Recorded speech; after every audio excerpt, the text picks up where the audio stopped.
நேற்று நைட்டு தர்ஷிகா, சாச்சனா, விஜய் விஷால் 3 பேரும் பேசிகிட்டு இருக்காங்க. அப்போ தர்ஷிகா வந்து சௌந்தர்யா மேலே கொஞ்சம் பொசசிவாக ஃபீல் பண்ணுறாங்க போல இருக்குது.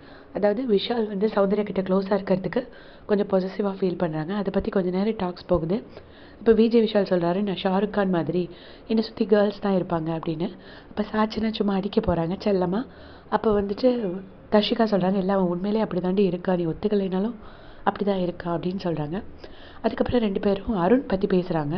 விஜய் விஷால் சொல்கிறான், இப்போல்லாம் அவன் என் கூட ஜாஸ்தி பேசுறதில்ல அருண், அவன் எப்போ பார்த்தாலும் முத்து கூட பேசிகிட்டு இருக்கான். கேட்டால் மச்சான் 10வது வாரம் ஆச்சு, அதனால இனிமேல் கேம் பார்க்கணுண்டா அப்படின்னு சொல்லி சொல்கிறாங்க. அதுக்கப்புறம் விஜய் விஷால் சொல்கிறாங்க, நான் நாமினேட் பண்ணக்கூடாதுன்னா யார் கூடயும் பேசாமல் இல்லை, என்னோட காமெடி ஃபேமஸ் ஆகணுன்னு தான் எல்லார் கூடயும் நான் பேசாமல் இருக்கேன், அது எல்லார் கூடயும் காமெடி பண்ணிகிட்ருக்கேன், அதனால என்னை நாமினேட் பண்ண மாட்டேங்கிறாங்க. நான் எப்பயும் நாமினேட் பண்ணாதீங்கன்னு சொன்னது கிடையாது, நான் நாமினேட் பண்ணவங்க கிட்ட போய் ரீசன் சொன்னதும் கிடையாது அப்படின்னு சொல்கிறாங்க. அதுக்கப்புறம் தர்ஷிகாவோட பர்த்டே December 10th வருது போல இருக்குது. ஸோ அதனால தான் அவங்க சாட்சினா வந்து அவங்கள நாமினேட் பண்ணிட்டாங்கன்னு கொஞ்சம் அப்செட்டாக இருந்திருப்பாங்க.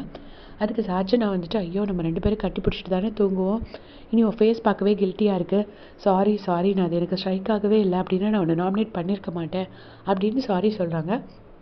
அதுக்கப்புறமா முத்து பற்றி பேசுகிறாங்க. அப்போ வந்துட்டு சாச்சனா சொல்கிறாங்க, முத்து இப்போ கொஞ்சம் என்கிட்ட டிஸ்டன்ஸ் மெயின்டைன் பண்ணுற மாதிரி இருக்குது, எனக்கு எனி டைம் பார்த்தேன்னா முத்துவா நீயானா நீங்கள் தான் எனக்கு எப்போவுமே வந்து வசதியாக இருக்கிறீங்க, ட்ரூத் ஆர் டேர் கேம்லேயே அதை நான் சொல்லியிருக்கேன், இந்த மாதிரி உங்கள் பேர் தான் நான் சொல்லியிருக்கேன், எனக்கு வீட்லேயே விஷால் அண்ணா தான் பிடிக்கும்னு சொல்லியிருக்கேன் அப்படின்னு. விஷால் வந்து ரொம்ப ஹாப்பியாக வராரு. நான் ஆமாம் அப்படி சொல்லும் போது நான் என் வாயெல்லாம் பல்லாக இருந்துச்சு அப்படின்னு சொல்கிறாரு. அதுக்கப்புறம் வந்துட்டு இன்னொன்று சொல்லியிருக்கேன், இந்த வீட்டில் ஒருத்தரை கில் பண்ணிவிட்டு ஒருத்தரை சேவ் பண்ணணும்னா நீ யாரை சேவ் பண்ணுவேன் அப்படின்னு கேட்டதுக்கு, நான் வந்து விஷால் அண்ணாவை தான் சேவ் பண்ணுவேன்னு நான் சொல்லியிருக்கேன். அப்புறம் அவங்க சொல்கிறாங்க, அதாவது சாட்சினா வந்து முத்துக்கிட்ட போய் பேசும்போது சாட்சினா முத்து வந்து கொஞ்சம் டிஸ்டன்ஸ் மெயின்டைன் பண்ணியிருப்பார் போல இருக்குது.